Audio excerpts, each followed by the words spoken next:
Hi everyone, welcome to the Hollywood Makers. I'm Starry. So over the last decades, the film and television industry has been transformed by one force more than anything else: data. Streaming changed everything. Netflix scales globally at a speed we have never seen. We have watched every major studio build and launch their own streaming platform. Disney Plus, Max, Peacock, Paramount Plus, all racing to understand global audience at a deeper, more granular level than ever before.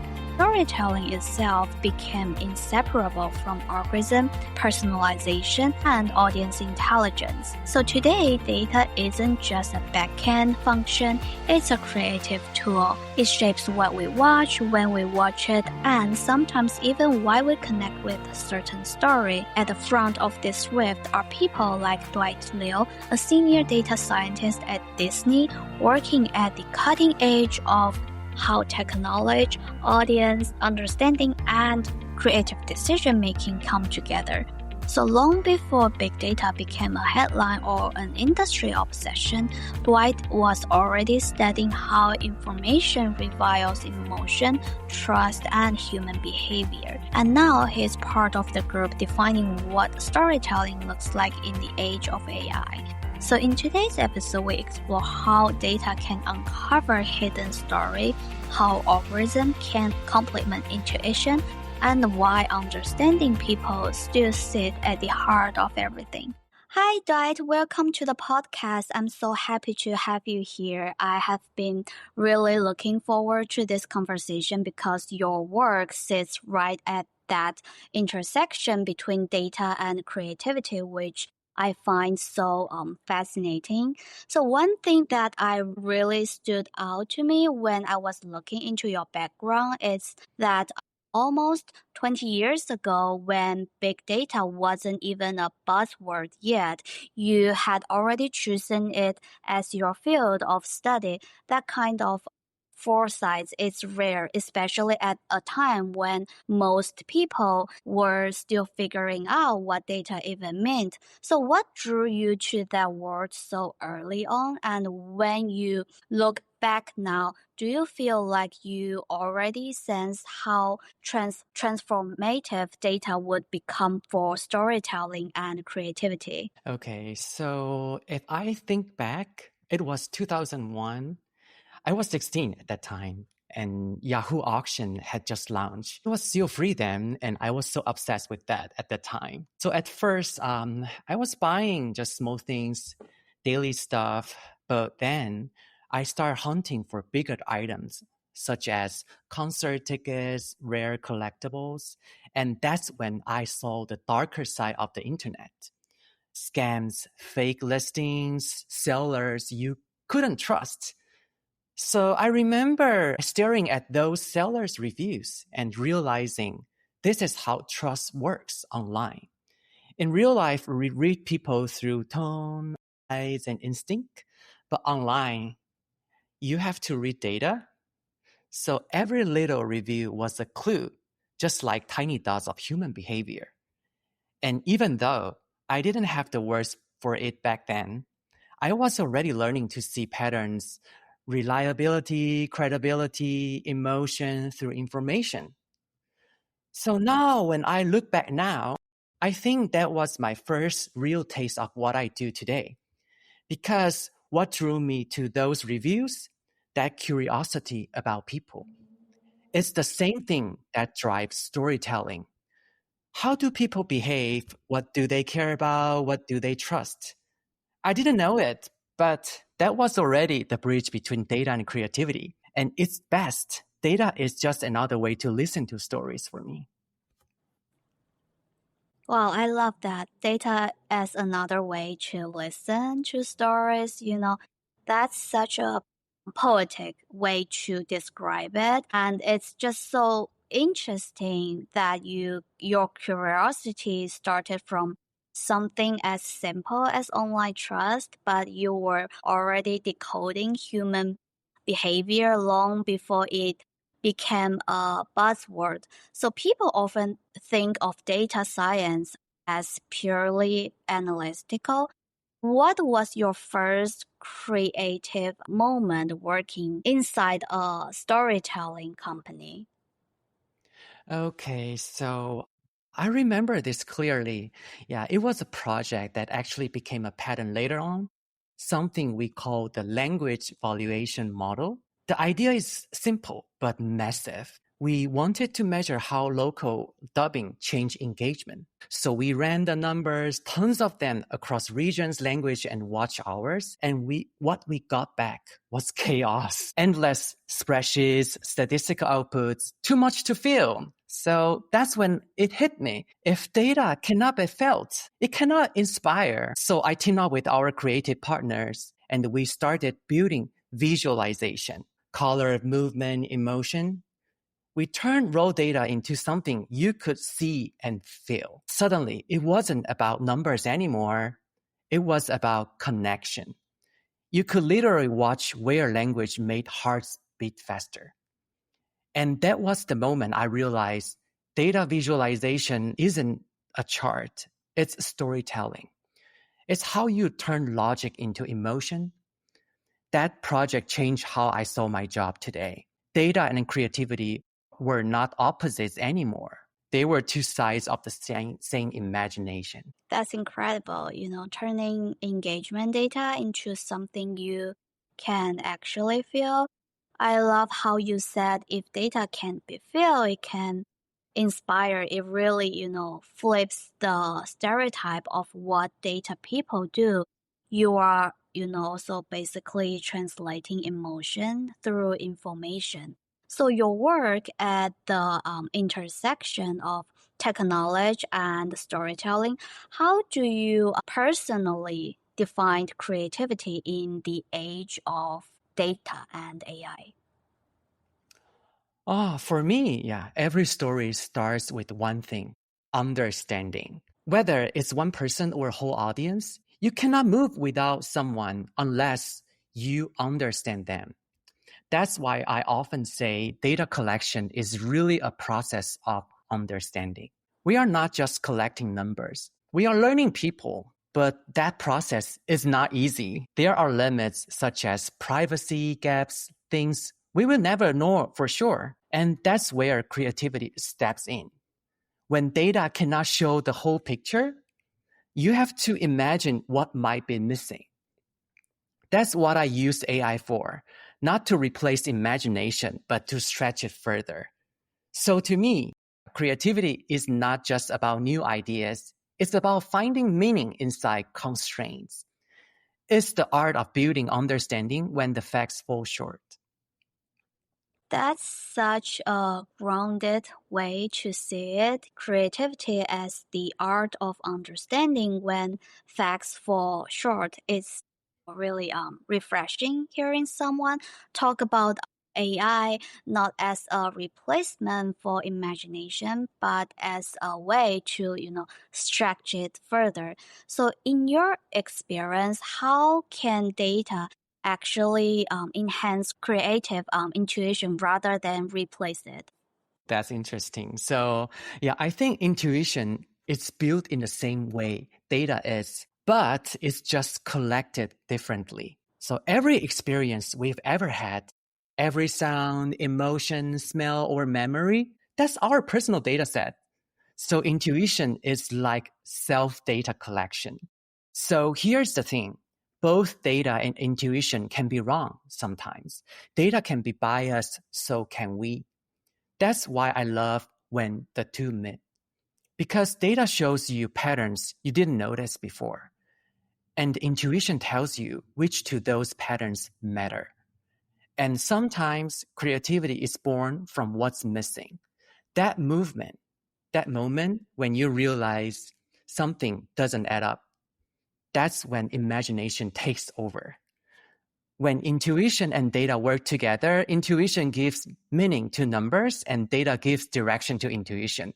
That's where real creativity lives.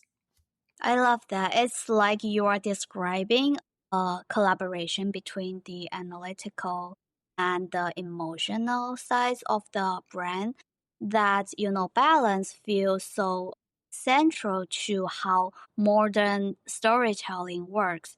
So, can you think of a moment where data revealed something surprising, something that changed the way creative team approached a story or campaign?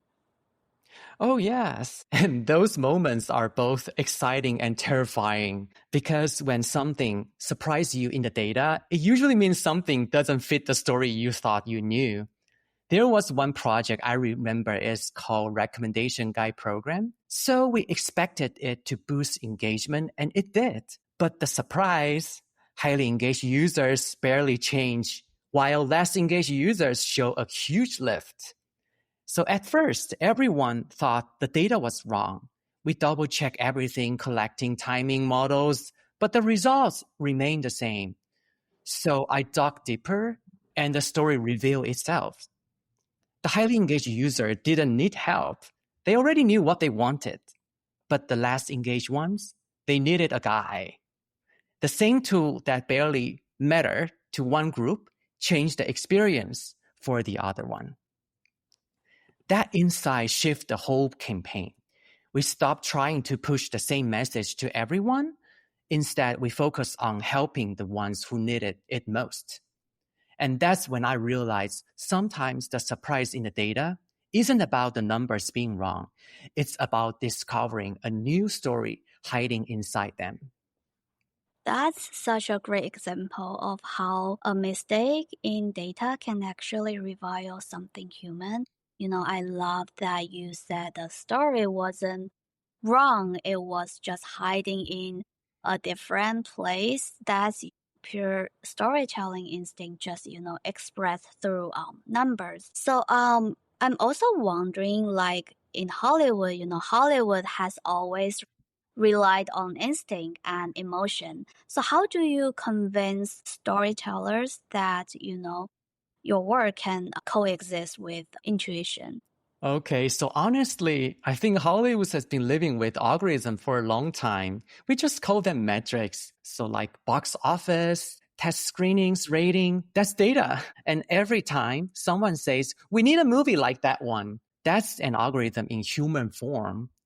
The only difference now is that the algorithm got smarter and faster. But instinct and emotion are also data. They are just collected through memory, through feeling. But the danger is when we only follow instinct. We might focus on one tree, but probably miss the forest. I like to think of algorithms like different kinds of thinkers. One might be good at spotting patterns, another at predicting the next big hit. But creativity, that's where we decide how to use them. If a story follows a formula, sure, an algorithm can copy it. But if we use algorithms to understand why people care, then we can tell stories that no machine could ever imagine. So to me, yeah, algorithms and intuition are not enemies. They are dance partners. One learns the rhythm, the other feels the music. That's so interesting. They are dance partners. That's such a beautiful image. I think that's what a lot of people miss. They don't kill creativity, but they can actually mirror it if used thoughtfully. So there is always a fear that, data might homogenize creativity. So from your perspective, how can technology be used to diversify rather than standardized stories? Oh my God. Yeah, that fear is real. Yeah, because algorithm chase rewards and studios do the same. If something makes money, you make more of it. That's literally how AI works. It gets rewarded for success. So it keeps finding more of what looks like success. And here's the twist. Patterns are not the enemy. It's how you use them. I always look at two kinds of patterns: movie patterns and audience patterns. Movie patterns tell you what's had been done. And if you are brave, you can do the opposite. That's where originality lives, in the anti-pattern. Audience patterns, though, that's gold. They show you the hidden voices, niche communities, stories that mainstream data often misses. So I always say follow the audience patterns, but break the movie patterns. That's how you make something that feels familiar yet brand new. Okay, so follow audience pattern but break movie patterns. That's genius. It's such a creative philosopher, like using data to amplify the unheard, not just repeat what's already worked. So when you analyze audience behavior, do you see data as reflecting what people want or what they have simply been fed? I think it's both. Yeah, so that's what makes it so interesting. So you might see a movie with huge viewership numbers, but is it because it's great or because it's just the only thing available that week? It's like seeing a city with high crime and lots of police. You wouldn't say, let's fire half the police so crime goes down. Correlation doesn't mean, cause. Data shows you patterns, but not always why. That's where storytelling begins, in the search for the why. And let's be honest, no dataset is truly objective. Every choice, what we measure, what we ignore, is human. So I never pretend data is neutral. I see it as a lens shaped by people's curiosity and bias. And what about being fed? Yes, algorithms feed us, but they learn from what we feed them. That's literally how AI works and learns. It gives, we react. It gets rewarded and it learns again. So echo chambers are not built by machines. They exist because we keep echoing. In that sense, data is both a mirror and an echo. It reflects who we are and amplifies what we respond to. That's such a powerful way to frame it. Data is both a mirror and an echo. So it really shows how much responsibility we have in what we feed into the system. It's not just about they learning us. It's about us shaping them too. So how do you see AI changing the ways stories are developed, distribute, or even personalized for audience? So AI is not doing something new. Yeah, it's just doing what humans have always done, but faster and louder. AI learns through rewards. So does Hollywood. We've always chased for the hit. We've just done it by hand. Now AI does it at scale. For development, tools like Sora can visualize scenes that don't exist yet. It's pre-production on overdrive. And for distribution, platforms like Netflix and Disney Plus use algorithms to decide what to show, when, and to whom. It's data-driven storytelling logistics. And for personalization, systems like contextual bandits, they adjust recommendation in real time, learning what each viewer loves second by second. So yes, AI changed everything, but at its core, it's just speeding up the same human instinct to learn what works, to repeat it, and to try to understand what moves us. That's fascinating. The way you describe AI as just speeding up our same human instinct is such a grounded take. It's not the technology that's new, it's the scale and, the immediacy of how, we interact with it. So if you could give one message to the next generation of creatives working alongside machines, what would it be? Yeah, sure. So AI helped us understand people, yeah, no doubt. But the understanding can also box us in.